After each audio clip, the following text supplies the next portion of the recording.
चतुर खरगोश और शेर की कहानी। किसी घने वन में एक बहुत बड़ा शेर रहता था। वह रोज शिकार पर निकलता और एक ही नहीं, दो नहीं, कई कई जानवरों का काम तमाम देता।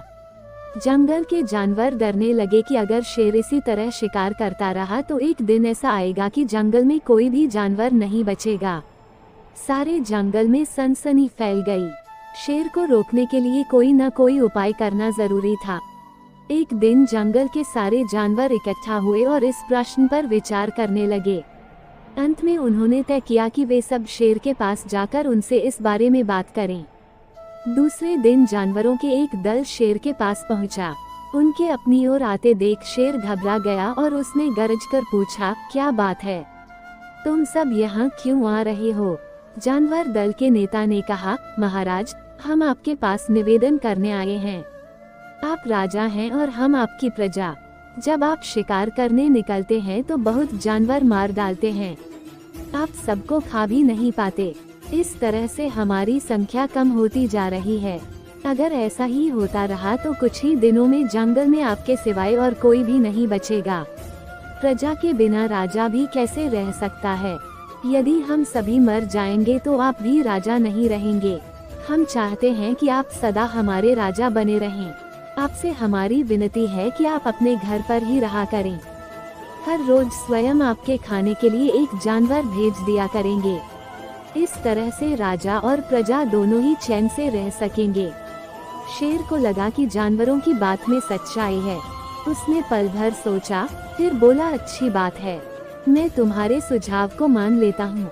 लेकिन याद रखना, अगर किसी भी दिन तुमने मेरे खाने के लिए पूरा भोजन नहीं भेजा तो मैं जितने जानवर चाहूँगा मार डालूंगा।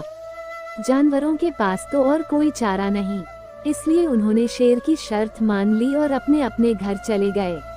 उस दिन से हर रोज शेर के खाने के लिए एक जानवर भेजा जाने लगा। इसके लिए जंगल में रहने वाले सब जानवरों में से एक एक जानवर बारी बारी से चुना जाता था। कुछ दिन बाद खरगोशों की बारी भी आ गई। शेर के भोजन के लिए एक नन्हे से खरगोश को चुना गया। वो खरगोश जितना छोटा था उतना ही चतुर भी था।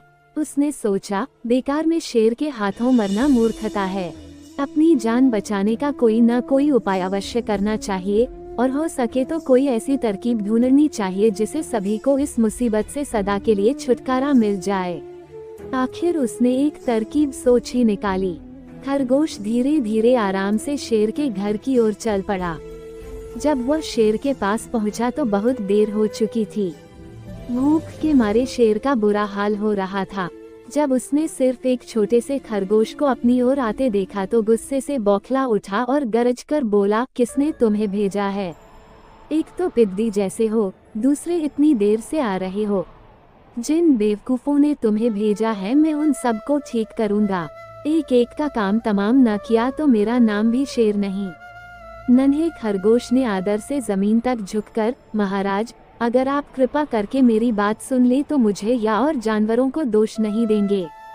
वे तो जानते थे कि एक छोटा सा खरगोश आपके भोजन के लिए पूरा नहीं पड़ेगा, इसलिए उन्होंने 6 खरगोश भेजे थे। लेकिन रास्ते में हमें एक और शेर मिल गया। उसने 5 खरगोशों को मारकर खा लिया। ये सुनते ही शेर दहाड़कर बोला, क्या कहा? दूसरा शेर? कौन है वह? तुमने उसे कहाँ देखा? महाराज, वह तो बहुत ही बड़ा शेर है। खरगोश ने कहा, वह जमीन के अंदर बनी एक बड़ी गुफा में से निकला था। वह तो मुझे ही मारने जा रहा था, पर मैंने उससे कहा, सरकार, आपको पता नहीं कि आपने क्या अंधेर कर दिया है।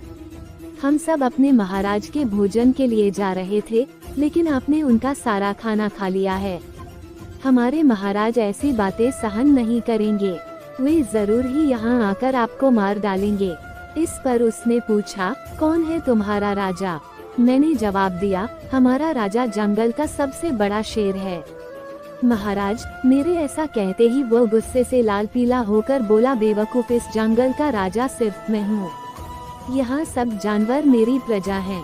मैं उनके साथ जैसा चाहूँ वैसा कर सकता हूँ। जिस मूर्ख को तुम अपना राजा कहते हो उस चोर को मेरे सामने हाजिर करो। मैं उसे बताऊंगा कि असली राजा कौन है। महाराज, इतना कहकर उस शेर ने आपको लिवाने के लिए मुझे यहाँ भेज दिया। खरगोश की बात सुनकर शेर को बड़ा गुस्सा आया और वह बार बार गरजने लगा। उसकी भयानक गरज से सारा जंगल दहलने लगा। मुझे फौरन उस मूर्ख का पता बताओ, शेर ने दहाड़ कर कहा। जब तक मैं उसे जान से न मार दूंगा मुझे चैन नहीं मिलेगा। बहुत अच्छा महाराज, खरगोश ने कहा, मौत ही उस दुष्ट की सजा है। अगर मैं और बड़ा और मजबूत होता तो मैं खुद ही उसके टुकड़े टुकड़े कर देता। चलो रास्ता दिखाओ, शेर ने कहा। फौरन बताओ किधर चलना है। इधर आइए महाराज, इधर। खरगोश रास्ता दिखाते हुआ शेर को एक कुएं के पास ले गया और बोला, महाराज, वह दुष्ट शेर जमीन के नीचे किले में रहता है। जरा सावधान रहिएगा, किले में छुपा दुश्मन खतरनाक होता है। मैं उससे निपट लूंगा। शेर ने कहा, तुम ये बताओ कि वह है कहाँ? पहले जब मैंने उसे देखा था तब तो वह यहीं बाहर खड़ा था।